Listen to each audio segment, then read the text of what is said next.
So you want me to look at that or look at you? You can do a bit of both if you want. It's probably easier if you forget that the camera's there. Well, I'll just look at... Yeah, okay. So, welcome to Send It to Master Your Mindset podcast. This is the first episode and the introduction to the whole series. So I thought the best way to do that is by introducing me and who I am and what I'm kind of out setting with this mission. So this whole podcast series is about allowing young adults to master their mindset through learning through people who have been through difficult challenges, been through things, and high professionals, athletes, performers, and what they've collected with their mindset to get where they've got to. So you first got to understand me and why I want to do this and what my brand's about and where Send It is going. So I thought this first episode would start with the chump, my dad. Cool. Yeah. Looking forward to it, Ryan. So how old are you now? Turned 60 this year, born in 1963. Mm-hmm. Cool, yep. What's your earliest memory? Oh, I can remember I was born in a place called Woodville. So Woodville? It's if you drive out from Palmerston North through the Middleton Gorge, it's the next little settlement you'll come. And I have memories of going to kindergarten there when I was maybe, I think, 3 or 4. Those are my earliest memories as a child. Yeah. Yeah, and then we moved to Palmerston North. I think I was about 4 or 5 and lived there till I was 18 years old. Had all my schooling there, met Ryan's mum there. Yeah. How long have you and mum been together for now? I think we've known each other since we were at high school, so probably... It's 40... It's not a test. Eh? It's not a test. Yeah, we've known each other since we were at high school, so... Yeah. I don't know, we must be about 16, 17 years old. I think that's quite rare, especially in today's world, that's kind of happened. As in that the people you know our age. Yeah, group. that you and mum have been together for so long. I've always kind of thought about that, and I kind of feel really blessed in some ways that you guys haven't split up or gone separate ways. And I've seen so many friends, even family as well, where that's kind of happened. Why do you think that is? I'm not sure, really. The time, as you get older, Ryan, and people who are sort of my age group, time just goes so quickly, and then that period of time has just flashed by. It's when incredible. did you notice it was going by fast? Because you hear that a lot with people saying it, but it's kind of at what point did you realize holy, it's probably you. You can remember the day you were born to now you're just over 22 years old, and that period of time has gone so fast. It's incredible. But feels like it was yesterday. Yeah, it does, truly. I mean, but that's when you notice how quickly time does go. You are taking a note of time between having you and from leaving home when I was 18. Yeah.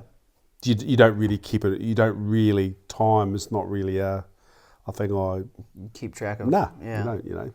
Does it? What are some of your highlights that you've experienced in your time, starting from even in early childhood? What were some of those key big memories that you still hold on to? I think the biggest thing for us, me growing up, because I got a younger brother by 5 years, and then 3 older sisters.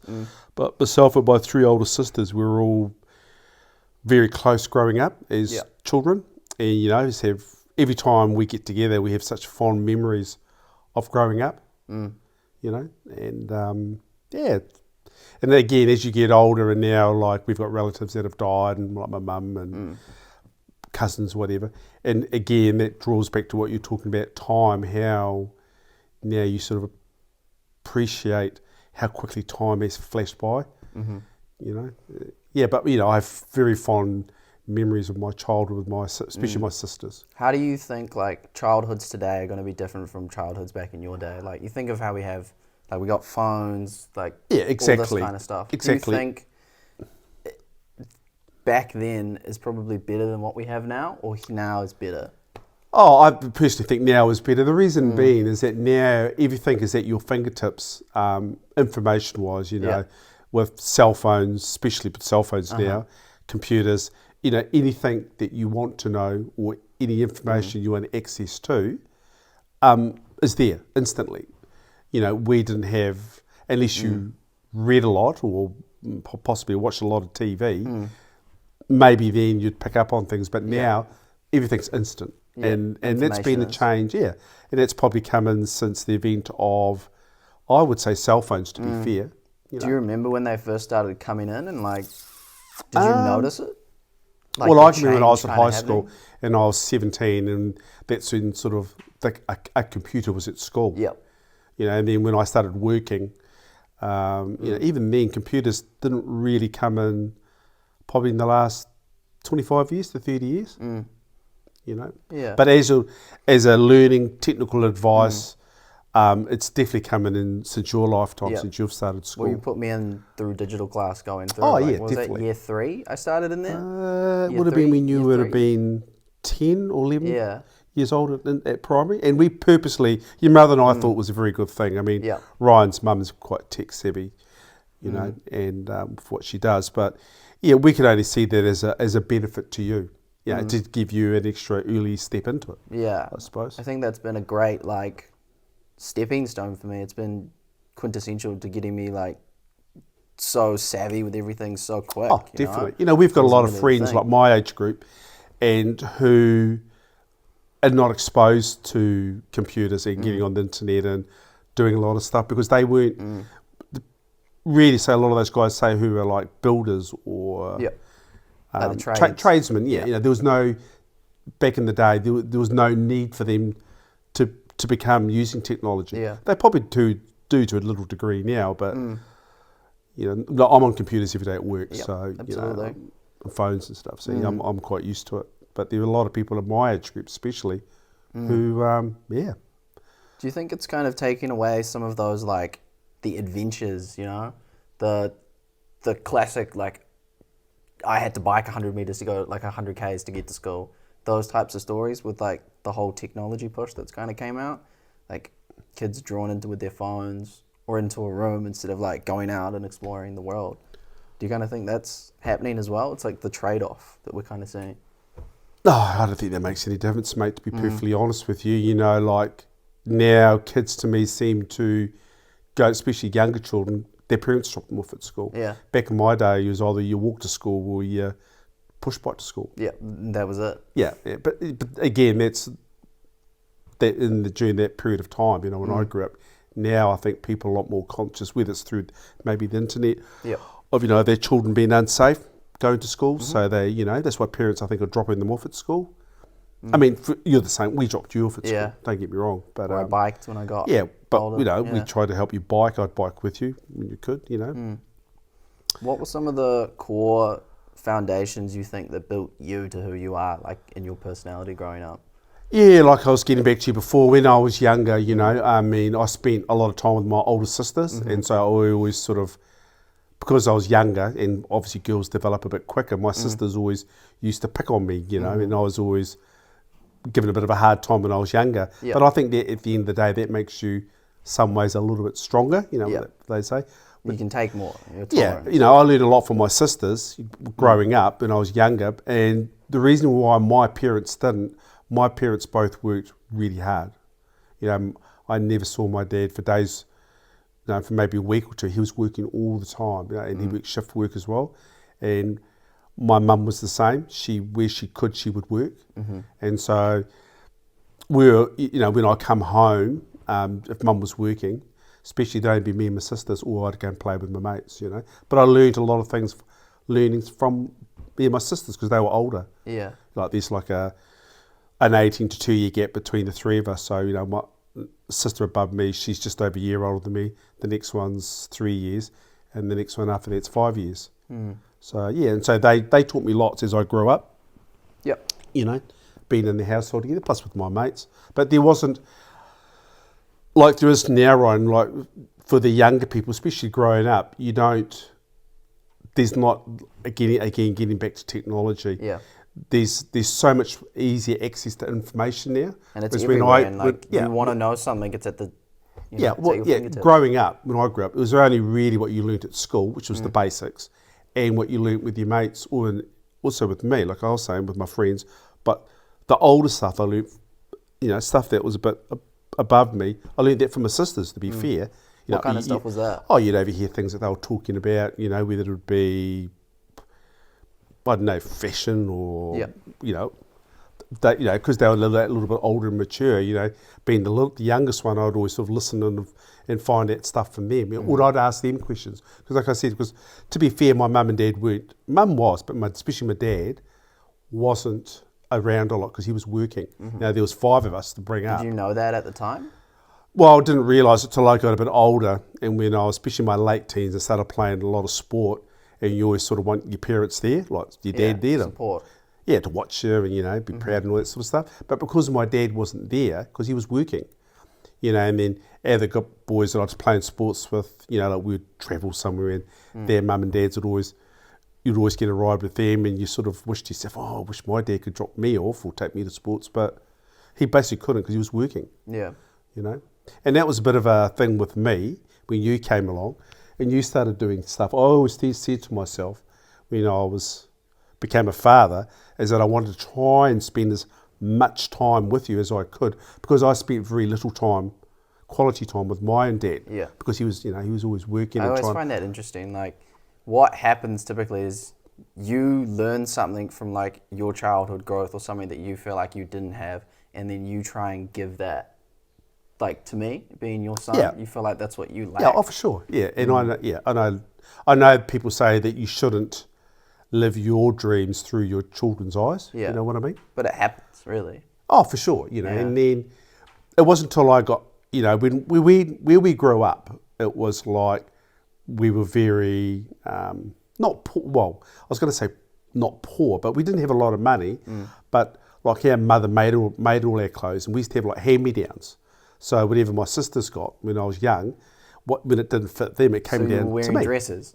Well, not dress, but you know what I mean? Like, but that was just a normal thing. And to be fair, a lot of Maori people did that who had larger families, was that they would hand clothes down, or you'd give your clothes to your relatives, and then to get good use out of them. Yeah. And like my mum, we never had takeaways, But Never. my mum, never. But my mum used this when I was younger, like up until I was about 12.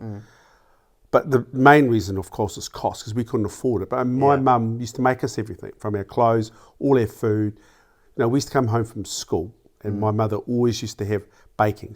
My mum always did baking. So we always had lots of food to eat in the cupboards. And then we always had a bit of an orchard at home. So we had lots of fresh fruits and blah, blah, blah. But we never wanted for anything. But it wasn't till I went to high school. Or intermediate, because where we grew up in the poorer part of Palmerston North. Yeah. Yeah, but which is fine. But everyone was the same as all our neighbours, didn't kids really in the think any neighbourhood. different. Yeah, and so I always thought everyone was like that. But it wasn't until I went to intermediate, and the intermediate I went to was actually on the other side of town. And there was, to be fair, there was hardly any Maoris there.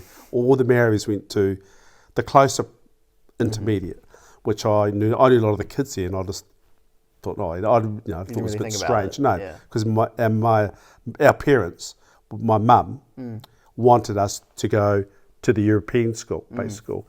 So I went there, and that's the first time I'd seen, being with people, that opened my eyes to people there who came from families that had a lot more than I had as financially. So you got to see inequality in a sense, really? Yeah, exactly, yeah. But like I was saying, I never wanted for anything, but that's when I saw, these people live What did you feel when you kind of noticed that? I mean, they were fine. But it was simple things, like, because when you wear a uniform, because when I went to school, like what you were saying, everyone wore a uniform. So there was no distinction about, people who have nice... You flash your clothes. Yeah, exactly. Unless you had a mufti day at school, and then that's when my eyes opened up. Like, I would just wear basic clothes. Yeah, and then you see they're the kids that from the other side of town who come from wealthier families, and they'd have fashion clothes, and that's when you sort of think, people do dress differently, Yeah, they do have flash clothes. You're just there like, whoa, what's going on? Exactly, It's not my pajamas today. Yeah, and then that was a real eye-opener for my 2 years at intermediate. And then, of course, we went to high school. But then I was a bit more used to it, because you're a little bit older as well. And then I went to a boys' school, and again, that was... Do you think boys' school's good? Because you put me through boys' school as well. Well, yeah, the reason why, another reason why is because I was quite good at sports when I was younger. Sports And played a big role for you, kind of. yeah, exactly. And still kind of does. Yeah, and so another reason why I went there was also because of sports, and particularly rugby. I always liked rugby. I was quite good at rugby, so that was a really big rugby school. Do you remember the first time you played rugby? Yeah, I would have been 5, 6 years old. What happened? How clear is that memory? I can remember running around all the time with the ball. Yeah. I was actually bigger than most of the kids at school. I was one of the bigger kids, so for me, it was easier for me to push kids out of the way, run over them. Yeah. To be fair, and I really enjoyed it. Yeah. I think also because you're that bigger thing. Yeah. And then I really enjoyed things. I didn't really like school. I liked being at school, but I loved playing sports. Yeah. At a young age, And then, but the good thing about sport, especially team sports. Did you prefer team sports or was it? Yeah, well, rugby was my main focus, but I could play anything. I played everything and anything, whether it be solo sports or team sports or. What's the furthest you went with sports? Yeah, I played age group representative for Manawatu at age group level. So right from when I was at primary school, played age group weight. You can play, put you in the areas like for your weight, to make it fair. So I play basically every rep team that you can get into from primary school right up to high school. So right through from like under 12s. Like a career in sports? Well, back then it wasn't professional. Yeah. But when I was at high school, because high school I went to was very, very good at rugby. And a few of the guys 3 or 4 guys who I played with when we left school, they played overseas, and they said to me, why don't you? A couple of them came back home, felt like Christmases, and then I ran into them when I was back in Palm. A couple of them said, why don't you come and play over in Australia with us? But it was like a working holiday, so it would have been playing rugby for a club, and then they'd give you a job. But I was doing different things then, I was with your mother, and I thought, no, didn't kind of work for what you had on. Yeah, and it wasn't really full time thing. But and the other thing I really liked about sport, especially the rugby, and I noticed it more when I was at high school again, like intermediate.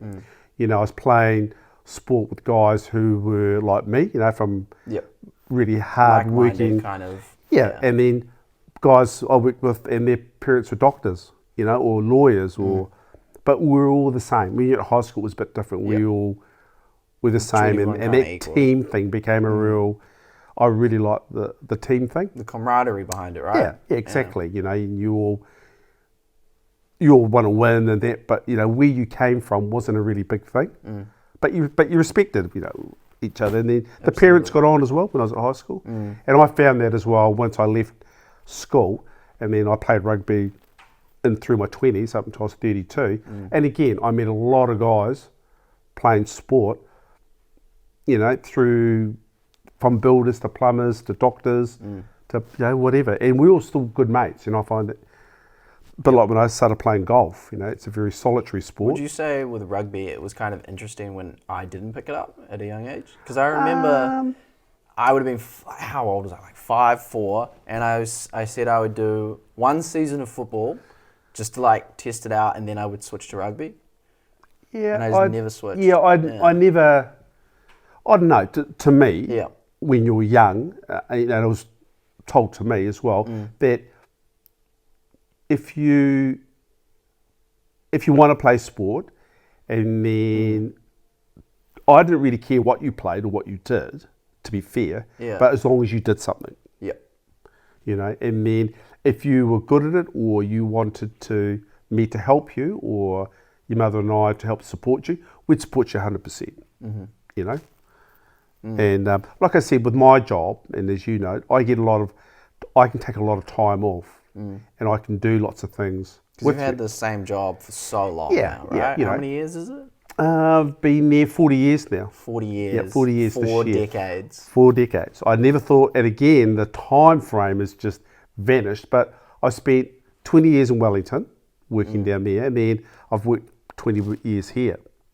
But again, I don't know. Did you ever see yourself getting into that job? Because how you've always explained to me is it kind of just...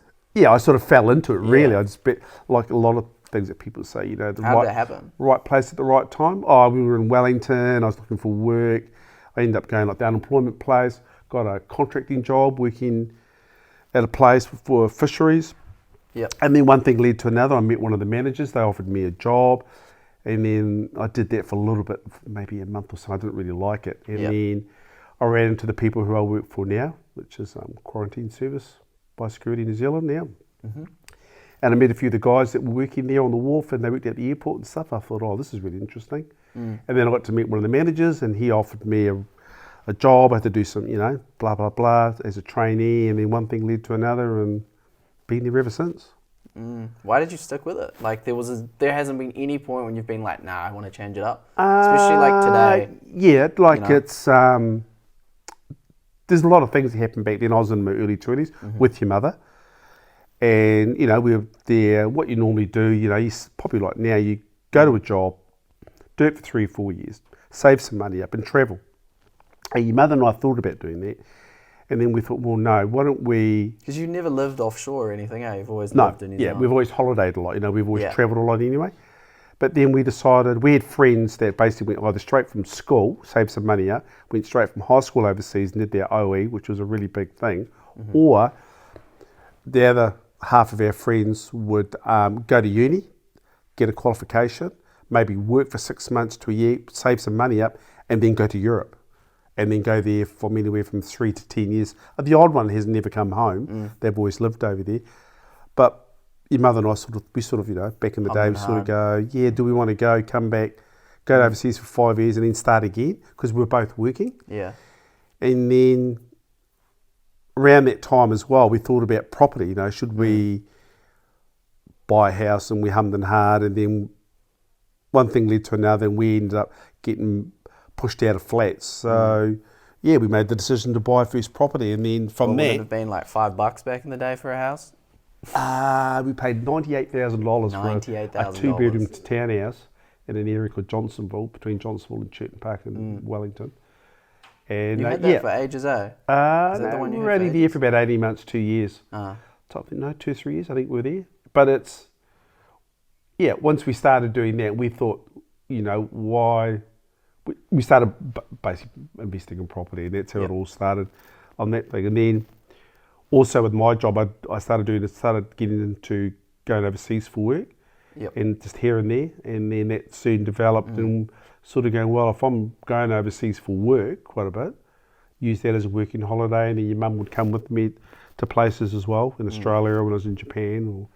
So it sounds like travel's like always been a big part and your mother and I love travelling. Your mum loves travelling. What are some of your other priorities you've kind of built up? Like there's travel that's been one, and that's kind of like compassed you. Doesn't really seem like you've been really just money focused like some people, Because that's where the classic is go offshore, get a better job. As your mother would probably tell you probably already know, but I like doing. I'm not very good with money. And it's probably one thing when I grew up, I was never told or taught by my parents to save, put some money aside. Budgeting. Budgeting. I was never taught that when I was at school, I was at home. Whereas your mother was. Your mother knows the value of money. So I found it very, very hard, probably from about the age of 20 to 32 when I was playing rugby, for that 12-year period when I was living in Wellington playing rugby, especially, loved going out socially with my mates. So we'd go out every Friday after, Friday drinks, play with rugby on Saturday. If I was training through the week, you'd always have a couple of nights out on the beers with the boys after training. And that was just became a lifestyle I really enjoyed. Plus always have cars, and I got into skiing, and so I was playing rugby all the time, skiing. We didn't have uni, and I was earning quite good money. So, there was that period there where I probably would spend 2/3 of what my earnings on basically having a good time.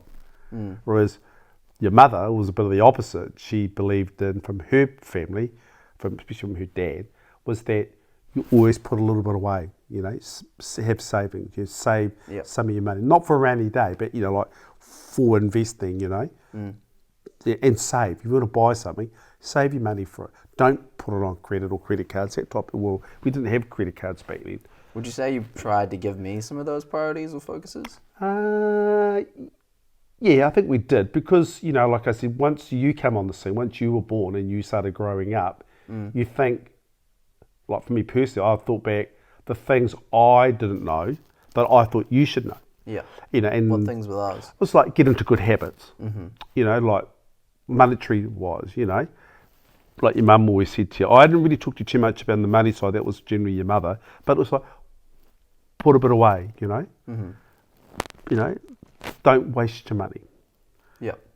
And I think generally you've been you're very good with your money, I think, I definitely remember always being told from mum, just save a little, save a little. Yeah. And I think it's been good to a degree, but it's not really the next step of how does money work, I've kind of more cultivated that. You have. On my own. And it's like I was going to say, I don't know, growing up, I wasn't taught about money, I suppose.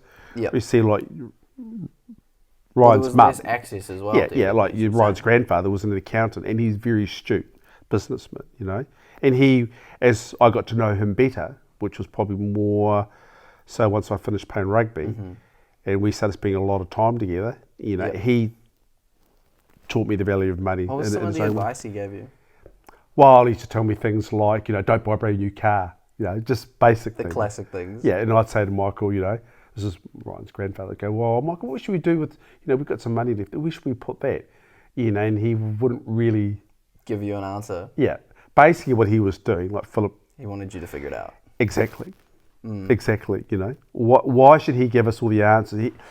Your grandfather's the sort of guy would go, okay, I can give you a little bit, but hey, you need to find it for yourself. Yeah. And then maybe come back to me with a plan, that type of thing. So, yeah, when we started buying into properties and setting up companies, for tax purposes and all that, we'd ask Ryan's granddad and he would say, give you a snippet of information, but basically asking, you guys need to, you'll learn more. He was pointing you in the direction. Yeah, but you actually learn more if you find stuff out for yourself, to a degree, And I was quite fortunate, again, through sport. I had a lot of friends I had two really good mates who quite high up in the banking industry.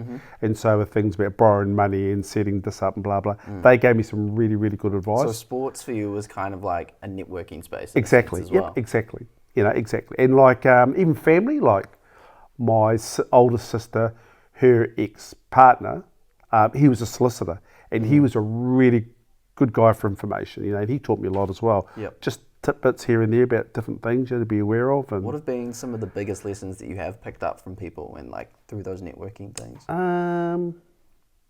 If you're going to give a top 5. So what's the question again? Top 5 pieces of information or advice you've been given. First thing is knowing good people, and people that you can trust, again, going back to the sports thing, guys I played sport with, I had a couple of builder mates, and we looked at a couple of properties once, and both of them just said, no, straight gave away. me some advice, don't buy this, it's a money pit, you're going to spend a lot of money on renovations and repair, just walk away from it, To know good people. Yeah, no, surround yourself with good people, people that you trust. Would be number 2. Well, like that, good people someone that you can trust. Yeah. It's, I don't know if we could do 5. Just one. It kind of seems like that's kind of compassed out to everything. Yeah, I believe, I know a lot of people, especially when I was living in Wellington, and when I was playing, even when I was playing golf here, you get to, like you say, in the sports space, it's networking. And so I get to know, and I like people, and I think it's one thing that you have, Ryan, that I think you get from me, people like you, and I'm quite easy to, people who I don't like, I won't associate with them. I mean, I'll still be Would you friendly. say you're a people person then? Yeah, I do like people, So if you go to a party or a group setting, Yep. when you go there, does that give you energy? So does that bring you up when that happens? What, going to a party? Yeah, or just being in a social setting. Yeah, I suppose it you does. get energy from that? Yeah, Okay. you do. Yeah, you do. Yeah. But I suppose it depends on what your intention of going there. Yeah, You know what I mean? Of course. But I like people. I can go and talk to anyone. And this with my job as well. I'm exposed to a lot of people. And you learn to, with what I do, you learn to identify people. Yep. Identify people. Yeah. What do you mean by well, it's part of my job. Is like we work at the airports and stuff. Sort of looking at potentially someone that could be carrying food and stuff. Stuff legally bring things in the country. Yeah. And we train to, some of our training you learn to, it's called profiling. Yes. You can profile people. So what would be some of the stuff you look for when you're profiling? how you dress, how you look. Really? Yep, definitely. What would be some signs? Oh, like shoes, like flexing, like now I'm into watches, I look at someone's watch. How people dress. Yeah. And how they, their appearance. Themselves. Yeah, whether it be their haircut or they look rough or straight off the farm. But then again, saying that, it's not until you actually talk to someone and communicate with them and you kind of pick up a bit more. yeah, and, whether you like people or but generally, I do you kind of get a sense for it sometimes, like? I think that's natural, especially if you're a bit outgoing, you naturally you tend to draw to people that you like. Yeah. Yeah, and I've not being big-headed, but I'm pretty confident. I'm pretty good at judging people. To be fair, people. I definitely it's think more I've so that if you picked like that them. up from you quite a lot as well. Eh? Yeah, I noticed you got that from you, a bit like me, like that. You are a people person. Yeah, and I understand people quite a lot. And you will talk to everybody, and give everyone the time of the day. But if there's someone that you don't like, you're not magnetised or drawn to them. But you will be friendly with them. You know what I mean? So then, how did you and Mum meet? Was it from you being that outgoing, talky person? Oh, I think it was the normal stuff when you were young and teenagers. Was it probably at parties? Yeah. Met at a party probably. Your remember mother probably went, "Oh, who's this dude?" Well, I think it's like anything. When you mix with the same people, you seem to be like. And I can tell you, I've ran into some instances. Yep. Like I had an old family friend of mine, and Kim Parks, my mate Kim, that lives in Canada. A guy I grew up with, and his older brother, was a couple years, 2-3 years older than him, and he was like my big brother, I suppose. But we knew each other since we were 5 years old. Yep. So anyway, it's interesting how because for me, I'm an only child, right? So I've adapted friends as these different figures in my life. Yeah, you kind of course pick you do. those up, like the big natural. brother. Yeah. So anyway, I hadn't seen Kim's older brother for a long, long time. And anyway, so this is when I grew, when I was in Wellington, meeting all my mates and blah, blah, blah. And then I used to do a lot of skiing. And then anyway, I was up staying with mates up in National Park and skiing at Rupe. I skip there all the time. And I met this guy and we got on like a house on fire. Yeah. And he was from with all Wellington. the ski gear on. Yeah, we met him at a bar. He was at a bar and he was an electrician working up there. He was a skier there, but he's just working up there for the season. And he was a bit of a loose end and just been up there and I don't know, we just got yarning to him, got yarning to this guy. Yep. And his name was Jacko.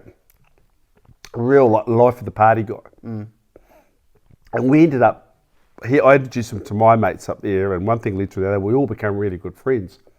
And it's back to this like-minded thing. His best mate was this guy, my guy I grew up with, his older brother's best friend. No way. Yeah, it was incredible. And then we got talking, and I said to him, so who do you hang around with, blah, blah, blah. And he said, you probably won't know them, because I thought, they're a little bit older. And he played rugby, but for a different rugby club. And because he was a bit older, I never ran into him. So. Yeah. And then it just came out, Sean's name came up. And I said, I know him, he's the ex-cop. And he goes, yeah. And they were best mates. It was incredible. And he rang him up straight away and said, I got Warren Collier here.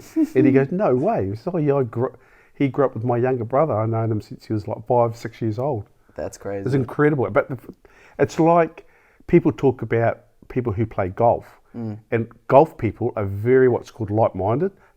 you might come from different walks of life, but golf's a real social game, and it's people who play golf, even men and women, generally get on really, really well because they're like-minded, going to go out, walk outdoors. You know, if you have a bad shot, you have a good shot. It doesn't matter how good you are or how bad you are. It's the experience and having that time playing golf. Yep. And I've always found golf people, it doesn't matter what age group or what's, husband or wife or whatever. I've played with heaps of people. And even kids, younger ones, and they're all very similar. It's really strange, real strange. So how have you kind of found, like, knowing how important sport's been for you, growing up, through adulthood, to, like, now not being able to play sport like you used to, Has that been hard? I would imagine it'd be of course it is, devastating, it has, especially when I hurt my back. And but again, that's, they always say once you get older, things become harder, your body's not like it should be, and, you are, we can't be competitive, or it can't be super competitive like I used to be. And that's annoying, I've always I've always done sport all my life. Do you think you have to accept that? Like, how do you accept that? It is what it is, mate, because I can't, basically. I was really pissed I can't play golf anymore because it's a sport I could still do, but no, I can't. All I could, but it just causes too many issues. But we've got the dog, so I just walk the dog. That's my exercise, is walking the dog. That's your sport now. Well, activity, I suppose. Call that. So sport, travel. What else has there kind of been that's been? Well, I can always remember, and I've been thinking about it when you told me you can do this podcasting. But I can remember when I was young, again, because we didn't have a lot. Yeah. And we lived in the house we grew up in. We had 3-bedroom home or house, and we had 1 bathroom, 1 toilet. I shared a room with my sister, my middle sister. My 2 other sisters were at the front of the house in the other bedroom, and my younger brother used to sleep in the same bedroom as my parents in a bed. He had a single bed in there. And, we never had the flashiest car. We had a rented house, and there wasn't until I got to high school, we were intermediate, you go to meet these other people who lived on the other side of town, and they go, wow, they've got like 2-3 TVs, they've got his own, my mate had his mates would have their own bedrooms. And I always said to myself when I was little, I says, one day I'm going to have a really nice car, and I'm going to have a really flash house. Did you know exactly what car you wanted? No, but it'd be like, say, like a Ferrari or something. Yeah. But I was really determined. I was little. So you were trying to manifest that in a sense. Yeah, it was. That's something that's always been a little seed in me that I always wanted when I was little. Because you saw and the other thing I wanted to do was go in an aeroplane when I was little. Because, mate, there's no way. We hardly ever had family holidays as such because we couldn't afford it, Yeah. We would go away, but we'd only meet to a cousin's place or auntie and uncle's or... Yeah, and then, I can remember being little and looking up at the sky, seeing an aeroplane and going, wow, what, trying to imagine what that'd be like. But not knowing that when I was older, I was like, how much travel I've done. Yeah, it's just, it's just, by. Every year we, at least once or two times, at least once or twice a year we go overseas somewhere for a holiday, or I've been for work, or all over the place. Are there places you still want to go and see? Oh, for sure. Yeah, sure. Your mother wants to go to South America. We want to go to Europe eventually sometime. But as you know, we really love Indonesia, and I've seen a little bit of America, and want to go to South America. And I think I've been real fortunate to be able to go along on some of those travels, because I think traveling, especially for me at a young age, has made me so culturally wise and seen so much. Yeah, definitely. Like when we went to, I've been very lucky. So, some of the places I've travelled to that I've actually lived there. So, I spent a lot of time up in Japan, for instance, and I would spend anywhere from 2-3 weeks to 3 months living up there, and come home, go back, come home, come back. Probably live a bit there. Yeah, and got to live in a new culture. When I was in Japan, I'd be stuck out waiting, be away from all the tourist traps of Tokyo and blah, blah, blah. And I lived in about 3 or 4 different cities there, but you're on the outskirts and you live with the local people, and it's a real eye-opener, And same in America. I've spent a lot of times, in California. And again, people who I was working with, I've been up there for 15 years, been going up there. And got to live there, and worked with a lot of Hispanic people and a lot of very wealthy Americans, and yeah, it's been very, very lucky, you know. And I've had the opportunity to take. Your mother always used to come with me at the end of my stints when I've been away, and you've been up on a couple of them as well. And your mother and I always knew that by taking you to places like Japan and even the US, to California and even into Indonesia, it's such a, I don't know, your development, I don't really think. What do you think it does? Travel. Well, you get to, especially when you're living in different countries, you get to see how they live. Yourself when you're doing that? Because I think a lot of people now are traveling to kind of find themselves. Yeah, well, some people that with work especially, some of the guys that were especially up in places like Japan where English is very limited, we were working, hated it. They didn't like it. But I found it a real challenge. I really, really enjoyed it, you know. You seeked out you sort of force. You can't live inside a box, or when you're not working. Yeah. As you go, I think you'd go a little bit stir crazy. Even the TV, there was only one English channel. The rest of it's all Japanese. So, but there's so much you can do. For me, it sort of forces you to get out there and do stuff and adventure and look around and experience heaps of stuff. And I loved it.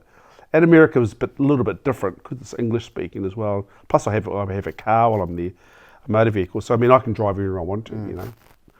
So I spent a lot of time down in Los Angeles and, all sorts of stuff, as you know. But, travel's a great thing. And your mother and I always knew that, and it was easy when you only had you. We only had one, so it was very easy. And Why did you only just have me as well? I've always kind of wondered that. I don't know. You have to ask your mother. Yeah? But, I think another child would have been cool. Don't get me wrong. Didn't cross your mind at all? I've always kind of had that as a wonder. I don't know. What I mean? You'd have to ask your mother. It's not really my department. When I asked her answer was, I was enough. That's what she said. Well, I love kids, so, we always had lots of grown up lots of kids around.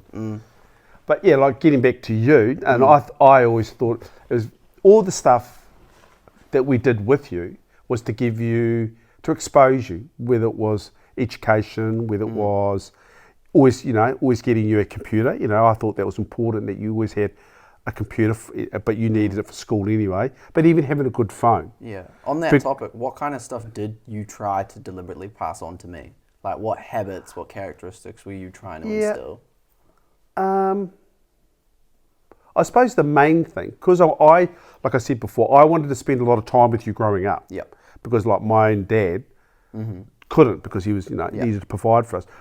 But again, I could get off work a lot, I could and do things with you, which I thought was very, very important, and to give you the chance to things that you're into, like when you were going surfing, we used to go on surf trips every week. I really enjoyed that, and because you were vicariously living through me in some ways, do you think? Yeah, but I just enjoyed doing that, and it gave you enjoyment, I hope, and then you take your mates with you as well, and they had a good time, because I know.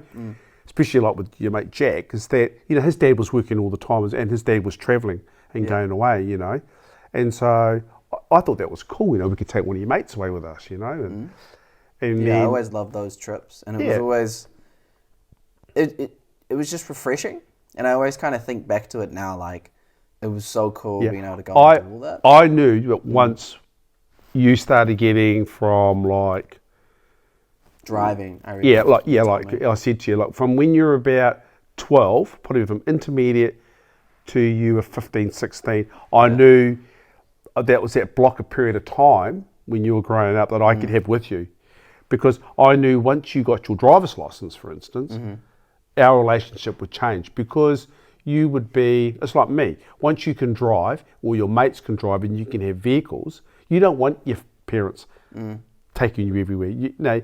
Well, there's but that your mother classic, and I start rebelling and then I don't want anything to do with you. Yeah, that's part of it as well. When did you notice that kind of kicking in with me? You didn't really. Like your mother and I have always been, we've always been, your mother as well as me, when we were getting into mid to late teens, we were given a lot of freedom, to be fair. And I wanted that for you as well. For you to, once you get that 15, 16 age to have that freedom. Yeah, and that's important. That was important to me because I was the same thing. I didn't, you don't want your parents taking you everywhere or, Yeah. I don't know, it might be not different cool. with girls, but yeah, with boys, no, I know what it's like, And and so I know you said something to me once when we were in the car, we were with Jack and we're going surfing. Yeah. And you said to me, you and Jack always used to say thank you, we drop them off, Yeah. these trips we used to do. And then you said something to me, you said, oh, thanks, Dad. And then I said, no, don't say thanks because the problem is I know this is going to finish soon because Jack was getting this driver's license and then you'd be next. And I knew once you boys could drive, there was no need for me to take you everywhere, which was fine. I enjoyed that time with us. How far out did you plan that out? That from this period to this period, you knew you were going to have time with me, or did it kind of happen? No, it happened. Yeah, it happened. I never said I want to do this and this and that. Yeah. But if I could, and it worked out, I wanted to spend time with you because I never spent time with my own father, for instance. And then as you touched on. Yeah, and then the travel we thought was really important. Giving you a really good education was super important for me and Mum. We wanted you to be part of the community, I suppose you call it now. Do you feel like I did get a good education? Because I never went to uni, but I didn't really need to. Your mother and I really wanted you to go to university. Back in our day, your parents were very proud if you went to university. But do you think the times have kind of changed though? Yeah, well, it's something that you said to me, and I really wanted you to go, and so did your mum, even your granddad, your grandfather did. And then you came back to me and said, for what you wanted to do, if you went to university to study business and whatever, you'd get more out of working working for somebody, like an EasyGate or the engineering company. You'd learn more there than you would going to university for what you wanted to do. And and then you said one good thing about going to university for you is that it would be a good networking tool for many people in your age group who are interested in studying that areas that you were. But that was all the only benefit you could see. And I thought about that for a while, and I thought you're actually right. You were right. But back in my day, the narrative was very different. It was like if you didn't go to uni. If you've got any talent, you should be at university. Simple as that.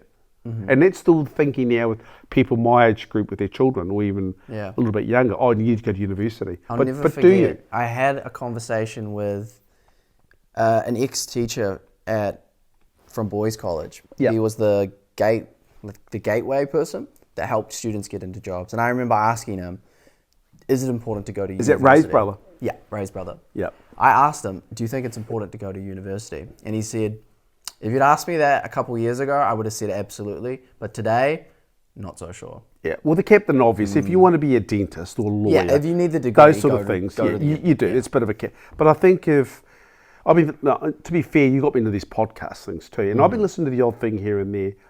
And then you hear what some of these people who are like you, Ryan, who are very clever, very driven, know what you want. But if you listen to those people, a lot of them say... Well, now you're becoming one of these people. Yeah, well, you are. But you learn more by being out there than by if you go to university, you sort of get a bit... you're boxed in sort of thing. You don't see what's outside of the box, if that makes sense. Well, it teaches you to be the employee, whereas I think about growing up and I didn't know I wanted to be a business person because it's not like one of the key things. It's not firefighter, doctor, dentist. It's like, what is an entrepreneur? That's a big word. I thought I would be, I remember going into high school and I thought I'd be a pilot. They asked me first day, sat down there and they're like, what do you want to be? And I'm like, I don't know, pilot, because I just wanted to travel at the time.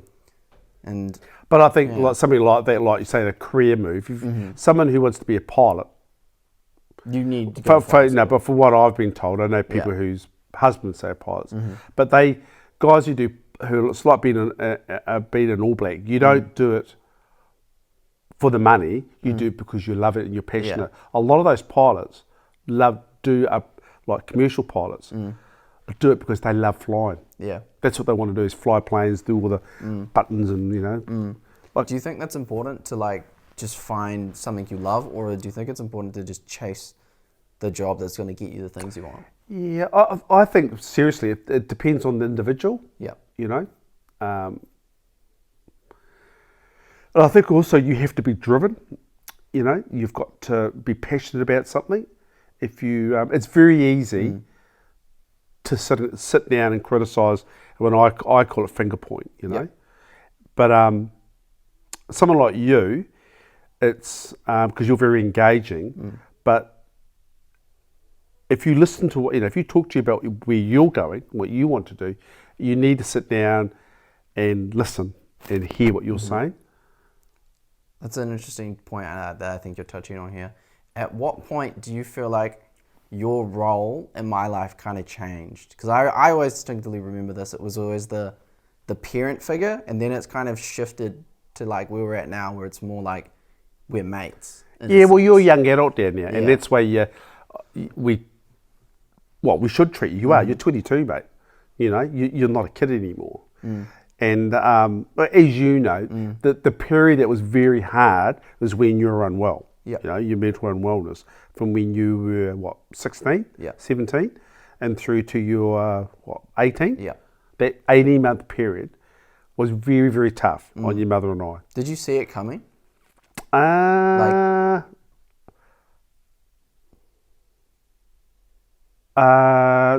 really, because no, it wasn't denial. No, I can't say that. But when we cottoned on that the sleep thing was a real issue. Yeah. Because I've always had trouble with sleep. Yeah. Always. Well, I can tell you stories, mate. When you were little and we were living in this house. Yep. And we would talk to people, you know, about, Ryan doesn't want to go to sleep at night time. This is when you're before you started primary school. You must have been about 4. I started primary. You must have been about 4, Yep. 3 or 4 years. We were in here, so you must have been 3 or 4. We just moved in here. Yep. And we were talking to people. And we're saying, you know, at night time that, you know, their kids go to bed at 8 o'clock. Or they have showers and whatever, bath. And they get ready to go to bed, have dinner, get ready to go to bed about 7, and they should be asleep by 8. Well, Ryan's never done that. Never. It was, we need to get him, you need to get him into a routine and stuff. You know, and then some people said to me, it's tough love, you just chuck them in there, turn the lights off, and they'll go to that, cry and they'll go to sleep. And I think I know where the story's going. Yeah, but but one time we put you in there, turned all the lights out. I came back in. You good? Came back in here. Yeah. And for a little while, no cry, no nothing, after about half an hour, an hour. And I thought, you must be asleep. I'll go and have a little check up on you. Went in there and you were playing in the dark with your toys. And I'll never forget it. And I said to myself, this is not going to work. That's just, not cruel. But you weren't upset. You weren't crying. You weren't doing, I was just playing with my toys. Yeah, you're playing your toys in the dark. And I thought, Have you ever heard of any kids doing that? No, so normally kids will jump up and down and scream and cry and carry on or turn the light on. I was just peacefully playing with my toys. Yeah, you're in there in the dark playing with your toys. I've always thought, because there's like the classic, like I have sleep problems, and every professional I've seen about that, it's kind of like it doesn't work. You know? Yeah. I've done everything. Yeah, and it's like when you were a baby, when you were in Wellington, because I took time off work. Where do you think I got that from? Is it just... I don't know, but when you were a baby, and I can remember when we were in Wellington, and I took a couple of months off work, and I thought, this would be really cool. I'll do my part. Yeah, mother had 6 months off. Then I took 2, I think it was 2 months off. Yeah. I took off. So I thought, I'd stay at home and look after Ryan. This is going to be really cool. Boys will come around and see me and, have coffee groups and all this stuff. And it just didn't eventuate. And you just would not sleep when you meant to be having these baby naps in the afternoon. So what you are told was meant to happen, bringing up children, it never eventuated. You would not go to sleep when you were meant to. Why so I think even back then, I'm not sure. I think it was just... Because I've always think about it now, and my brain is just so busy all the time. Yeah, I think you have difficulty in switching off. But then when you started going to daycare, when you went to daycare when you were little, and you're still wearing nappies, right? And like the little kids are like the 7 dwarfs, and we used to leave you there. And, but, I'd go, when you first started going, I'd go sneak in and check up on you when I was at work. I'd go and see what you're up to. And then you would go... all the kids would go for these naps in this big sleeping room. And here you were, I snuck in there when they're watching you, you went with all the kids and you went to bed and went to sleep with them all for about 2-3 hours in the afternoon for a nap. But you never would do that at home. Yeah. Even when we were moving ones and lived Yeah. up here, you would never do that. And I think that was part of that peer pressure thing. Yeah. But anyway, going back to the sleep thing, yeah, you've always been, sleep I think has always been a problem for you ever since you were little. Yeah, you didn't really have normal sleep patterns. What is it? There's like 5% of people, I don't know the exact stat, but they're just routinely night people. You just think of... No, I don't know, Ron. I think you've, even from a young age, you had a very, very active brain. You know, I can remember you, when you were at Tārai Coast here. Primary. Primary. And you must have been 7 or 8 years old. Yep. We had your class was running the assembly, and then your mother and I turned up there, and it was in the school hall, and it was chocker with people. Yep. Yeah, they had and then you were running the whole assembly. People. And I remember some of your friends were there, kids that we knew, that a couple of them lived in here, where we live, in the area we live in. And there's no way they could get up and speak in front of the whole school and all the parents and teachers. Whereas you were running the whole thing, and you know, it was like water for ducks back. And then I distinctly remember, you know, the ones that lived in the corner here, the Allisons. Yeah, the Allisons, and their mother, who we knew from Wellington, and their dad was there, came up to us, mother, and I know the mother really well, and Chef Fiona, and she said to me, "You must be so proud of Ryan. He speaks so well. You must get it from you or your mother." And we said, I "No, don't get it from either of you." Yeah, no, we said, "No, Ryan's always been like that. It's just something that's in him." And she said, "Oh, one day he might be a politician." No, I'm not joking, because you spoke so well. You would have been 7 or 8 years old, and you were sort of nervous, but you spoke. But you spoke clearly, slowly, very informative. You were engaging, funny, and to do that at such a young age it's just something that you can't teach somebody that. It's like people who are good at sports and stuff. Some basic things you just do naturally, and it was like you speaking. And like saying, throwing public speaking and talking to a big crowd like that, it was just natural for you. You know, it was just, I know you've always had that. I'll give you that. I don't know where I got that kind of fire from either. It was just like... Yeah, I don't know. I don't know. You've just seemed to have done it so naturally. You know, you've always spoken well. What are some of your fondest memories that we've had, like, during your life and then, like, during my life? With you?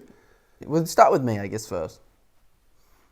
Mate, I remember Like the day you were born, and you know, that sort of stuff. Going to school, you know, your achievements. Starting school, turning 5. I can remember you.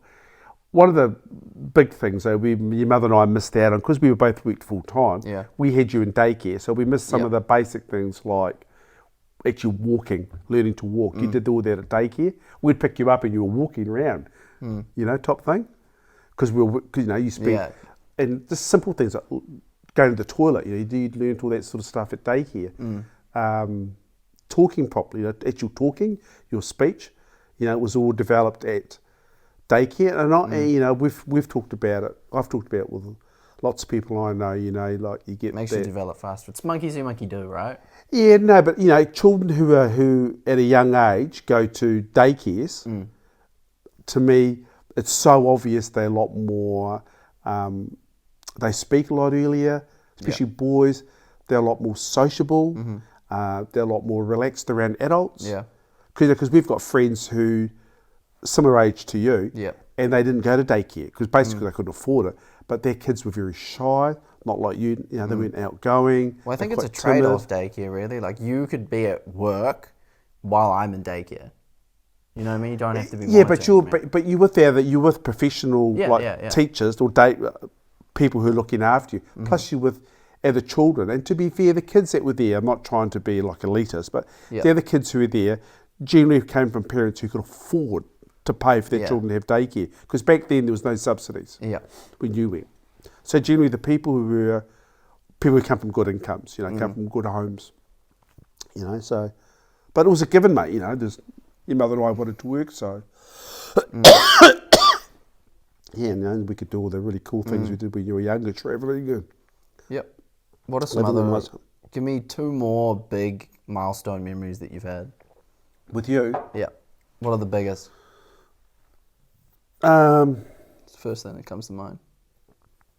Oh, I'm just really pleased, mate, that I did a lot of stuff with you when you were in those formative years, like saying the surfing thing and spending time with you and travelling with you, going overseas, taking you overseas.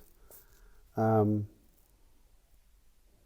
don't know, they always say that you don't really, it's like a lot of things in life, you think about when things weren't so good, and that was that period of time when you were unwell. That was really tough, mate. It was very, very... How did that affect you? Because like for me, it's kind of, Yeah, it's so cloudy. Yeah, I that know, period. because you're unwell, mate. And I especially was with, unwell, I and was you on had so mental much unwellness. There's a lot medication. going on with Yeah. you. You're medicated, but it's it's like anything. You always doubt yourself. What could I have done different? Is the obvious one. Have I done something wrong? Do you know the point that like I will never forget from that whole part is I remember being in the hospital and I had told Where? Here or in Auckland? here, and I had told the doctors I didn't want to see your mum unless you agreed that we'd go to family counselling. Do you remember that? Maybe. That And was. then do you remember the first time we went? Counselling? I do remember going Yeah. to counselling, whether it was here or in Auckland. It was here. It was at like the historic village. I'm pretty sure. Oh yeah, down there. no, that was Yeah. that was a period of time afterwards. Yeah, it was after. Yeah. It was I in the remember beginning though. Yeah, because it was. I don't know. It was. We knew that one of the hardest things I had to do was that when you hadn't slept for a long period of time. Yeah. I think you were medicated, and you started. You just really were not in a good space, and you started ringing the police and stuff like this. And then I had no choice. You'd already been to the hospital once before, but you had a real bit. Well, I was going to say relapse, but you're in a really bad space. I had no choice but to ring up the crisis team. When you started ringing the police, I had no choice but to ring the crisis team at like about 2:00 in the morning. They got these 3 people out who came and got you and took you away. Yeah. That was really tough, mate. But I had no choice but to do that. Your mother was in bed, really upset. You and I were It was arguing. her birthday. I can't remember. You'd written all these notes all over the house, and you were just in a really bad space, mate. And I just couldn't talk you down. Anything I said, you just twisted it. But I've been honest with you. Yeah. And it was hard, mate. It was really tough. And I had to make a decision. I said, no, you need professional help. I can't help you, mate. Dad, I said to myself, I can't help my son, He needs a specialist care. So I had to ring these people up. And they know you only ring up when it's last option. Yeah. And they took you away, mate, and they medicated you and stuck you in hospital. And then That was the second time I went through Starship. That was involuntary. And then they took you to Tauranga Hospital. They put you in an adult ward, which was a bit scary for your mother and I. Yep. We went and saw you that day, and you were heavily medicated. They had a nurse guarding your door, so the adults potentially who might have been a bit loop-de-loo went in there, could have done whatever to you. Yep. It's for protection. Yep, protecting you. And then they took you to Auckland, mate. And then your grandfather had been unwell with his stroke. Yep. And they were down at Taupo. And did you tell him? We had to, because you were meant to be coming down there with us to see your grandparents. And so your mother and I had to go down and tell your grandfather that that you were really unwell. And I can remember your mum telling your grandfather he was heartbroken, mate. That was pretty tough. That was really tough as well. Yeah. Yeah, and then we stayed there a night, I think, with your grandfather down at Taupo, and then we at the Batch, and then we drove up to Auckland. And that second time, mate, I could not go in where they'd put you in an isolation ward. Yep. Because the first time I was voluntarily in there. Yeah. And then the second time it was involuntarily. Yeah. So you got put into an isolation ward, and you were locked. You were under lock and key, mate. And I can remember I was so upset that I could not go in there and see you. But your mother did. Your mother went in there with one of the nurses, or a doctor, one of the nurses, I think. Yep. And then I saw you through the windows, and it was, like see on TV in those on the movies, and you were locked in there, and you could not, and it was a key from the other side. Someone had to open the door to let me in to see you. Maglock. Mag locked doors. Yeah, that was pretty tough, mate. Seeing you like that, you'd lost a lot of weight. Yeah. Well, I wasn't sleeping. I wasn't Yeah, really you were heavily eating. medicated. Yeah, and to see my son, even your mum, was really upset. That would have taken a lot out of you. Because for me, like the whole but time, we try to be really. Don't it get me was wrong. opening and like understanding. Yeah, to the we try things to be that were really happening. positive. We didn't want Yeah. to. We didn't want to for you to look at us to see, oh, my parents are really upset. That might upset you. So we tried to be, during that period of time, quite strong. It was all for you. I must admit. But at the end of the day, Had you experienced mental health before? no. And see, the good thing with, I actually thought it was a really good. At the time, it was not a nice experience, but afterwards, and once you well, that's not a religious thing, but once you started coming back to us, Yep. I started thinking a lot. I wrote some stuff down. Like journaling. Yeah, I wrote because to me it was quite important. I thought take some notes and how hopefully you're getting better, which you were, because we spent a couple of weeks up there with you in Auckland, and it's quite interesting to see the other children that were in there with you, and your mother and I stayed there the whole time. There was another parent that was there quite a lot of time, like we were. But to see some of the children that were in there that had very little support, and to me and to mother was Seeing them in there was like the most devastating thing. That was heartbreaking, mate. But they didn't have any support, whereas your mother and I would support you, mate, through thick and thin. Didn't matter what was going on, we would support you. I know for some kids, families, it would have been very difficult. If you had your own business, for instance, and I had my own business, and your mother and I, we were working down here, you're in Starship. Both of us couldn't be up there if you ran your own company, working for yourself. So with our jobs, working for the government, they just said to me, allowed you to do that. yeah, you can have as much time as you need to be with your family. And I'll give, working for the government, they're very good at things like that for giving you time off for family things, family illness, whatever. And now the government is very supportive of that. So I had as much time off for work as I needed to be with you, and then your mother was very similar. So, very thankful for that. But I noticed when we were in Auckland, when you were unwell, that the amount of children that were in there that had very little support from their own family for whatever reason. It was devastating. Like it was heartbreaking, mate, for us. Still see like some of the other people that I saw in there, and it was kind of like, I don't know if I'll ever see some of the movie ever again, like being in there. Yes, I think like there's a place for it, but I picked up so much corresponding trauma from being in there. Yeah, look, we'd take you out every day. We'd ask them, can we take you out? I'd go skating. That's fine, but we'd go and play. You would play the pool table there. We'd take you out for dinner somewhere, or we'd go around Auckland, or you'd go skateboarding. I love that. And I thought that was a good thing to do, but I felt for the children who were in there, the young, well, I still wouldn't say they're children, but the young people that were in there that didn't have, it was hard because you want to take them with you as well, but we weren't allowed to. Yeah. But, some of them didn't have a lot of support. And, when I came back to work and then, everyone at my job knows you. Yeah. Right? So, and in their own different ways, they'd ask me how you were and how you were how you guys were coping. I said, no, it's really good. And I said, unless you're exposed to the mental, and this is what got me in thinking about the mental health thing, was that unless you have like a child, for instance, like you, that's been exposed to the mental health area, it's massive. It really is, and to all the stuff you went through at Tauranga Hospital and the psychologists we would see up there. And what is it now? It's like 1 in 3 Kiwis will experience mental health in their life.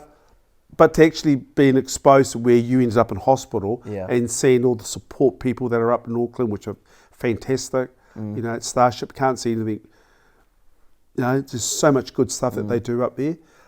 But to be exposed to all the sides of it, for the children who didn't have a lot of support, we could give you a lot from what the health system does for people up there and even down here. But unless you there see it and have been through it, they do some really, really good stuff. Yeah. But, I talk to people at work about it, because they haven't I honestly experienced think about it, like that whole they go, time as it was actually, it sucked at the time. It was probably the worst period of my life, but the amount of growth that came out from that period and from those experiences, I can't even really comprehend Well, it. yeah, Really. I can tell you right now, right? It's made you who you are or who you are absolutely. at the moment. And you've picked up on it and become very passionate in that area. Yeah. And again, your mother and Because I I've experienced it. will support you fully in that, because I think it's a really good thing to do. To me, it's like giving back. My way of giving back to it is through you. I think your mother. We gave some money. We donated some money to Starship because we just thought it was a really. I mean, it wasn't a huge sum. We could afford to give them some money, but we thought it was a really good thing to do because they do so much. The support we got at Starship, from providing meals to the accommodation. Your mother could work up there. They gave her an office area to work. It was amazing. And there was a lot of sick children up there. Not only through mental health, but just children with cancer and what they do and the support they provide was awesome. But like I was saying, unless you have actually seen it firsthand, it's very difficult to explain it to other people. And like a guy who I work with, his sister works as a nurse and she's worked in the mental health field, and she's spoken to a guy who I work with about it, his sister has. And when I was telling him about your situation, he goes, yeah, he said because he's got a young son as well, only child as well. But yeah, mate, it was like I was saying before, you remember, like anything, the worst part. The not so good times you have you remember sort the of good stand parts. out. But we've done some awesome things though, haven't we, as a family. family? What do you think you kind of learned from that period of time? Because like, for me, it's such a big period of my life. Like, that's like 10% of my life was this period. Oh, I think it's support, mate. Like supporting you, supporting your mother, supporting the health services, and with the mind, it's not like a broken arm where it's going to repair itself. Where you need an operation. When it's your mental health, it was very, very hard for me initially to say, well, what's wrong with Ryan? Yeah, because it's not why, just a fix. Why are you like that? Yeah, it's not. It's hard to comprehend, really. Yeah, there's a lot of cogs in there, and there's a lot of I don't know what you're thinking. Yeah. You know what I mean? And why aren't you sleeping? I kept saying, why isn't he sleeping? Why has he got all these crazy ideas? Yeah. To me, sorry, I shouldn't say crazy ideas, but to me at the time, you had so much going on. And I can remember when we sat down, it might have been the second time you were at Starship, and we had one of the doctors, who's the head mental health doctor at Laddie up there, and they were basically seeing whether you were fit to leave, basically, and they were giving you, evaluations. And the stuff that you talked about was amazing to me. I always remember the stuff that you talked about. What do you want to do in life? But it was like you're at a really high level, elevated level, but your thinking was amazing. I've never seen anyone like that. What do you mean? Well, that period of time is so cloudy for me. Because there's so much bad shit that happens. Yeah, but you had some of your thinkings was incredible. Stuff that you talked about. What was I talking about? You're talking about business stuff. You're talking about like religion and and about even mental health stuff. You were talking about and your brain and how what you were thinking. Because a bit of preface, like before this had happened, what I wanted to do was I wanted to go to UCLA and do marketing and psychology. So I already had the psychological brain. And I'll tell you the story that I don't think I have told you before, actually. The first time I went voluntarily to Starship, I knew they were going to kind of do the sit-down evaluation thing, right? And I knew there was going to be a whiteboard in the room. So you go in the room first, and then the psychologist comes later, right? I get in the room, and I go and write on the whiteboard before the guy comes in there, and I sit opposite, so the whiteboard would be behind the psychologist. Were we there, or just you and them? It was just me and them. I'd gone up voluntarily with Kat, I think, whatever her name was. That's right, And I'd written something on the board, and he comes in, says, "Hey Ryan, how are you?" And I'm like, "I want you to turn around and tell me what's missing from this sentence."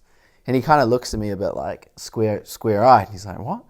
Turns around and sees that I've written on the whiteboard. I had wrote, "There's nothing missing."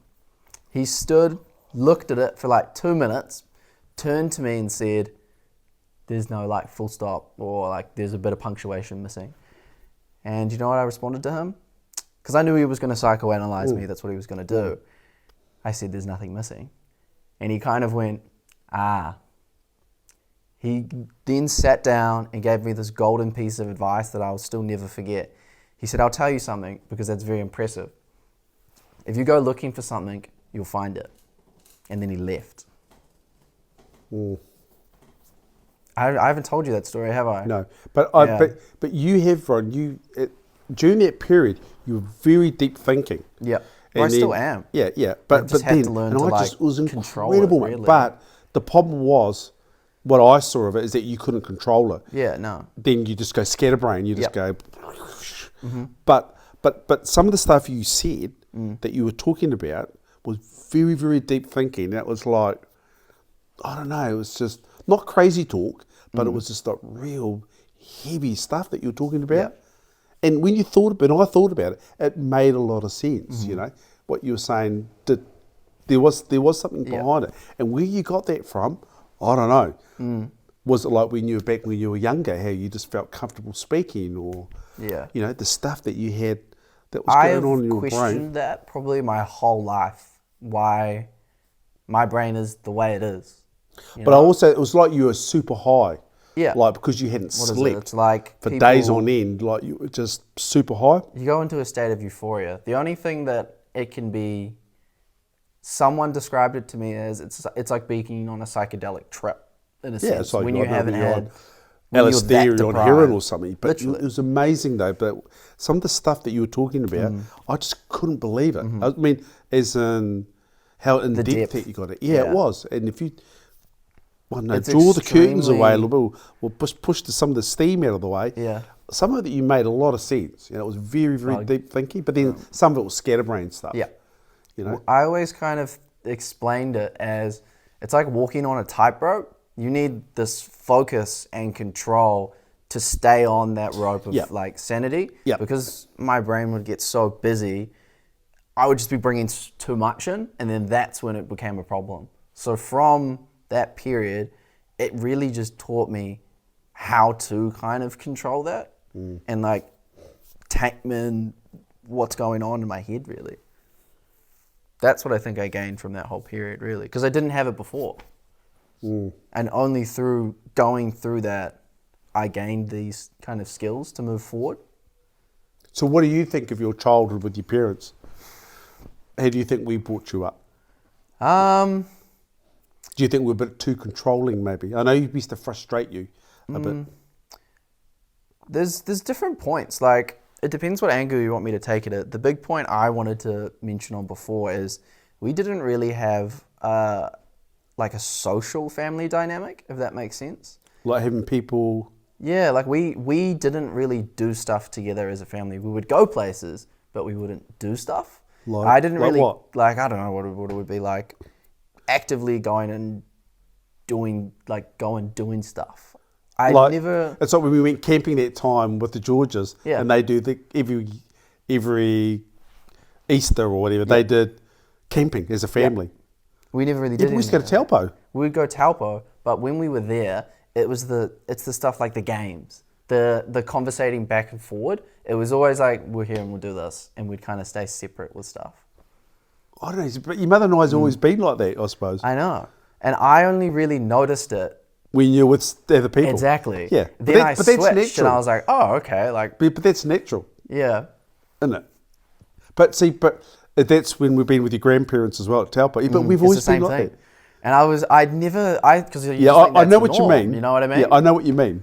Because I've got used to it, you know? Yeah. But then you go somewhere else and it's like, this is what I know what you mean. Yeah, I know. The one I always think is like listening to music growing up as well.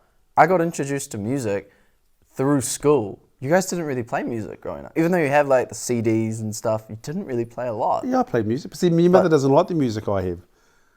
And I used to play music in the car, but you've got to be very picky with your mother because otherwise she'd say turn it off. You know? She wouldn't listen to a lot of different stuff. Yeah. She only likes like, not classics, but you know, like the 5 run-of-the-mill. Eh? Like 5 artists. Yeah, well, you know what she's like. Because I'll listen to anything. Yeah. You know, your mother's very selective, so... I see. So yeah, there's lots of little interesting pieces that I kind of picked up. The thing that kind of like started off that whole journey was I felt like I was kind of living a double life in a sense sometimes. Well, when did you think that? I started to think it probably, I don't know, maybe like end of intermediate period. Yeah, that's because you're growing up, mate, Yeah. as well, and you're thinking, you're starting to think like an adult. You see what I Yep. mean? You're not a little kid. No. But see, you've always been. Your mother's very good at saying what you were like, but you were always a lot more like if you put a sheet in front of you and you talk to people and they can't see you, especially if you didn't have your mo, right? They think you're a lot older than what you are. I've consistently been told people think I'm like 30. Yeah, but it's getting worse now. As you're getting older, they think you're 10 years older than what you really are. When you were probably 16, people thought this guy talks like he's 21. Yeah. He's done, But if you ask the right questions, you can tell that you're still only young. Yeah. People. But now, religiously as you're always getting thought I'm older, it's different. Yeah, but you've always acted older or thought older than you actually were. I definitely have. Yeah. I Part of always that as well remember- because you take content in as well. Yeah. I've been an absorber, and Yeah, like you take a lot of info in. I think I mentally matured way too fast. Like I kind of think of it, and it's like I've always just I been was ahead. I thought about once when you got unwell, and I thought to myself, because when it came to your schooling, especially high school, we said to you, I didn't care what school you went to, whether you went to co-ed, private, boys' school, the new school down the road, the schools Whatever out it here, was. wherever you could go private. It didn't worry me. So I left it up. I said, I don't mind where you go, Ryan. He said, you'd go to Tauranga Boys because That's a where lot of the friends are kids that going. you knew from intermediate were going there. Yeah. You know what I mean?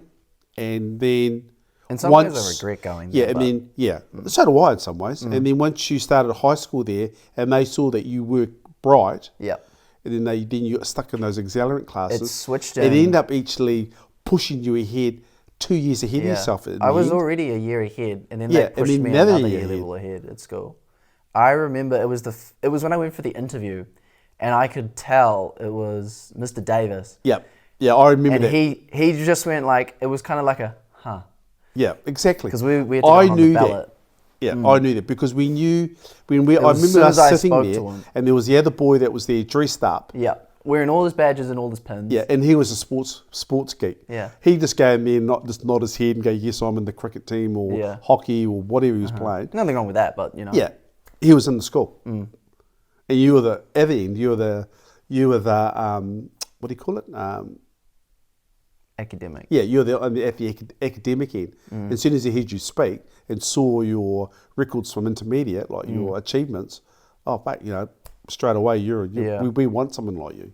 Because they said it was a ballot, but I don't think it really Of was course a it ballot. wasn't. No way. Yeah, you know that, and we know that. It was more of a vetting, I think. Yeah, of Because course it why would was. they have interviews otherwise? Yeah, exactly. Weed them out. Oh no, we'll definitely take. And you had a Maori background as well, and that's good for them as well. It is. But on that topic, actually. so going back to your education, I always thought to myself, fuck. Especially when you got unwell, did you start in there? Was it pushing you forward too quickly? Yeah. But you were coping, mate. I was fine. I shouldn't say coping. You loved it. Yeah. You were It doing was a really well. The status teachers thing, weren't really. worried. Because I got to a point in school where it was easy, Oh, of course, because you were bright, mate. Then because it was easy at school, I would take the piss quite a lot because the teachers would know us accelerated students, we would do the work and we'd get the highest grades. So they gave us some leniency. Oh, for sure. So mate. you could be a smart ass to the teacher. but as you found out quite quickly, Yeah. or after, we must have been there 2-3, and you and I talked about it once. I said, if you had your time over again, what would you have done? And you said to me, you're probably better off to finish school at 15, get the basic education, go out and get and be a tradie. And then have something, and then have that to fall back on. Finish before you're 19. Yep. Like get your basic education at school, finish 15, 16, do a trade, like a plumber or electrician type thing. And then start your own Do business.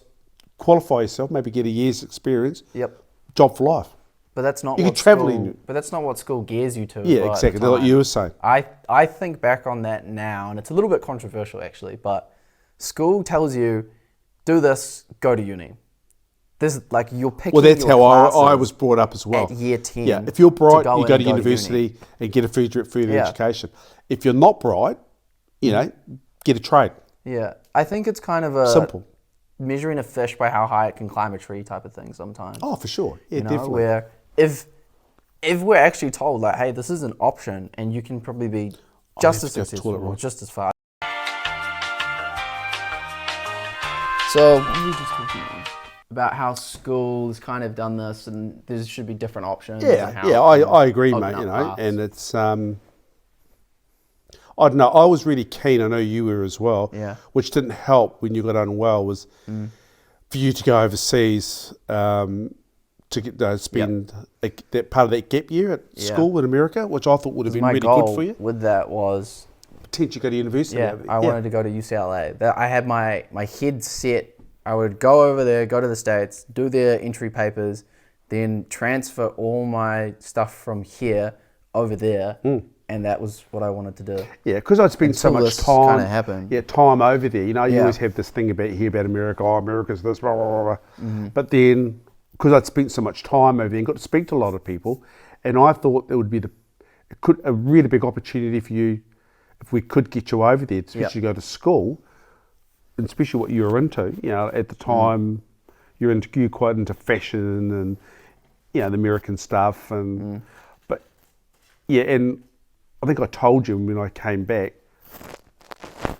I just let the dog outside. But yeah, you told me when you get back. So just leave it open. So one thing I like about in America, from what I was told and people I'd met over there, was that I found with the Americans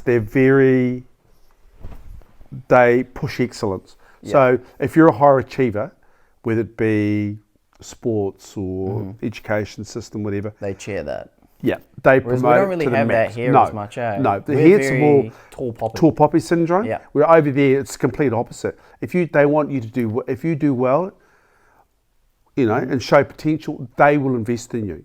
Yeah. Whether it be education or sports, it's incredible. Whereas here, We don't have that. It's completely different. I think it's part of that. Yeah, I don't know. Have you kind of seen a change with that happening? Because it's starting to shift. Like I've seen it from, like I remember being younger, to where I am now, and I've seen that change in people quite a lot. Like with how we socialize and how everything kind of goes on. Yeah, I just like when looking at when I was younger, it was like go out with all your mates and the girls, go to parties, drinking lots of beer, blah blah blah. But I find now with the younger people, with its cost, I'm not sure, but they don't tend to do what we did back in the day. Well, a lot of it's illegal now, and there's cameras everywhere. You can't. Yeah, I suppose. You can't do what you really could do back then. Yeah, but but the focus now is not like heavy drinking. That culture when I grew up was like drinking lots. That's what you do. One of the boys, blah, blah, blah, Yeah. drink a dozen beers and all that sort of bloody carry on. But yeah, I don't know. Times definitely changing. Yeah, for sure. What did you think when I started this business, or when I kind of told you what I was really doing? Yeah, well, I was sort of brought up, Ryan, but like your mum, you should get a job, and like a job is like a proper job, But then, But it had proper jobs as well. oh yeah, and then but once you explained, I know you spoke to your mum first, and your mum was very, it's a good. It sounds like what you wanted to do was positive, really good for you. Yeah. And then, but when you put it back to me and told me what you wanted to do, what you wanted to achieve, and how you needed, you knew you had ideas, but you needed to do it full time. Yeah. Because I was still further working. yourself. Yeah, you were still working, and I got that, and I could see you weren't taking the piss. You were really, really motivated, and I thought, why not? Yeah. Why not give you the opportunity? It's been a journey. Yeah, exactly, mate. And whether, like I said to you, we were quite happy. I was quite happy for you to live at home. We would pay for you to live here, so you could live here for free. Yeah. Pay for all your food and your Took power. away my board. Yeah, and all that sort of stuff. But as long as you followed your passion, and there was results from it. You were doing stuff, and you were. You weren't taking the piss, going surfing or skateboarding all the bloody time. I felt like hanging out with your mates all the time and partying and just do a bit of stuff on the side. No, you took it very seriously, and I'll give you that. And you're still passionate now. I know you've had a few things not go your way with your health, your back and stuff, which hasn't helped. Yeah. And that part-time job you had hasn't worked out. But I suppose at the end of the day, I'm a great believer. Give you the opportunity. We can afford to give you that opportunity and help you. I've been very thankful that you guys have been able to support me. No, it's to me, it's to help develop you as a person as well. Why shouldn't we help you? Because we can help you. You know what I mean? There's a big difference where your parents would like to help you. A lot of it is financial, mate. They can't help financially to support the children. You only want your best for your kids, your children. And I think, well, now you're not a child, you're a young adult now, mate. And you want to be an entrepreneur, and I get that. Yeah. Did you kind of see me always wanting to be an entrepreneur? Oh, for sure, mate. For sure. When I think back, when you were so little, like, when you were at primary school especially, Yeah. and that, I keep referencing back to that, the day you took, we saw you at the school thing, running the school assembly. You were always different. You always had a talent, a mental talent, and it's your personality as well. You're just outgoing, happy, bright. You've always been bright. You've always been a good person too. At the end of the day, I've tried. Doesn't always work out that way. I don't think you try. It's something that you do naturally, Ryan. You're just naturally likable. And then, like I said earlier, you're a bit like me. If you don't like someone, you just won't sort of. I just don't give them energy, really. Yeah, energy is a good word of it. You'll still be polite. Yeah. You're not going to be an arsehole. No. But yeah, if they, like you've said to me before, some of your mates of yours I've met when you're at school, they now you see them and they take energy away from you. Yeah. And that's a good way of putting it. I had to learn that. Yeah. So why? And I get that. Why should I get negative stuff from them? And it's just, I don't need that. Dampening. Yeah. I'd rather, like some of the guys who I follow online or listen to podcasts I listen to, and one of them who are quite like these car guys in America, one of the guys worked for, was the coffee, American coffee. Pass. They have them here, the coffee, we go, Like take away Supreme coffee. No, like take away coffees. Yeah, You like buy. coffee cards. Yeah. No, like McDonald's, the franchise, the big. Oh, McCafe. Yeah. No, but the green. Oh, Starbucks. Starbucks, sorry. Yeah. So this guy started working at Starbucks basically when he left school and became an area manager. And he hated it in the end of the day. He got really high up. And then one thing led to another. He met an old schoolmate and they started doing this podcast and stuff about cars. Yep. But he said he got caught up in the corporate world and he found out, he always wanted to do it when he left school, but he got quite high up in Starbucks. Yeah. Like an area manager. Because it's so easy to get drawn and he into said, these. And he said he hated it. And he said, once you see what they do, what they actually do, like if someone's not performing in one of their franchises, it was his job to get rid of them, make the job so difficult for them that they would resign and all this sort of crap, and he wanted to be an entrepreneur. He always wanted either to work for a corporate company or be an entrepreneur. Yeah. And now he's doing this blogging cars on the internet. Yep. And it's just completely changed his life, he was saying. And he's happy. None of I this still remember fucking big corporate introducing you shit. to Instagram and YouTube. I don't mind a little bit of Instagram, Yep. but I prefer YouTube now. And then YouTube I can get quite picky, and then Yeah. I Because you can. used to always watch TV, and then as soon as I showed you how to do that, Oh, for sure, man. And It's just but been it's topics I really like. yeah. And then again with the YouTube stuff, it's like if I don't like it, then you can just either fast forward through it or go to watch something else. Yeah. Because we're going to see this on YouTube, What's that? I'll put this on YouTube. Oh yeah, for sure. I don't mind. Yeah. That's why what we're doing now. I don't mind. I've watched a lot of those blogs. You kind of get it. Yeah, true. And you got to be open, and Yeah. So the brand and kind of where it's at, there's been like an off period because I've had to get me good. And I feel like Is this the there. Sendent one? Yeah. Opening that. Yeah, I've seen it on. Yeah. Yeah. I just noticed you haven't had stuff on Sendent. Yeah, I've had to put me first. Yeah, for sure, And mate. this is kind of the beginning of the next chapter of it, where I've learned heaps, I've made some moves, and now I've got a big plan. Well, for the I next said part. to you, my priorities for you at the moment as your father, even though I was saying you're not a child anymore, Yep. but you are my son. But I said to you, I'd like to see you now. The first thing for me is you get healthy, Yep. which is your back, essentially, and then do a bit of a reset. You know, reset as in the sentence stuff or the other stuff that you're doing. Reset. Yeah, why not? Hey. Reset, restart, go. Yeah, you know, you've got lots of good learnings, haven't you? Definitely. The whole process of this, it's real weird. Like, I think about hosting bonfires when I was like 16, 17 back in school. And then, you know, hosting the first event and how that felt and how that went. And then getting the grant when I got that. That's probably one of the best feelings I've ever had, to realize, like, that was when I realized this could actually be something. Yep. And I just got to get it to get there. And through all the troubles we've had after that, things not working out, contracts not working, etc., I've kind of pulled things away to now get it to where it is now, where it's like I can see where I want it to go and I can see it happening. And I really think it's going to. Unfortunately for you, you know, what I can see of it through the mental health stuff you're doing is having enough money to live on. Yeah. You know, because at the moment it's difficult. Grind, right? Yeah, exactly, you know. That's what it's about. Yeah. It's because, what is it? Quoting Elon Musk, starting a business is staring into an abyss and eating glass. Because it's hard, it sucks, you don't know when anything's going to happen, but you do it anyways, because it's like, it's kind of like a rush, you know, that you have all the responsibility, you have all the power, and like I get to change lives by doing it as well. Like that's the thing I find so great about this brand and what it is. It's not really a business. It's like the business of changing lives just from having fun. It's the whole concept. Yeah, you know, there's a guy who I followed, a guy who repairs cars and stuff, and he's quite big in the UK. You know, one of his mottos is hard work beats talent. Yep. But if you have talent and work hard, then the world's your oyster, isn't it? Absolutely. I think that's a good spot there to kind of resign and kind of conclude on.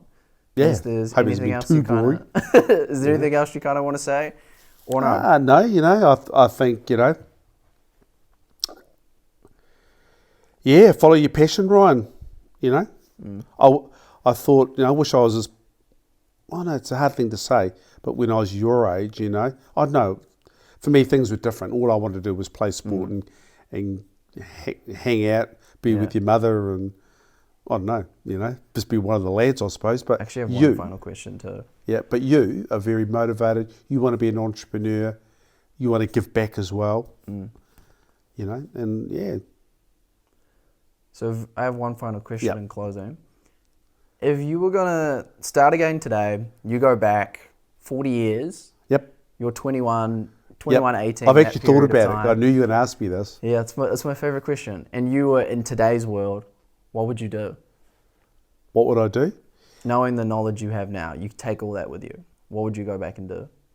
I wouldn't waste money on going out, buying things that I didn't really need. Yep. Basically being better with my money.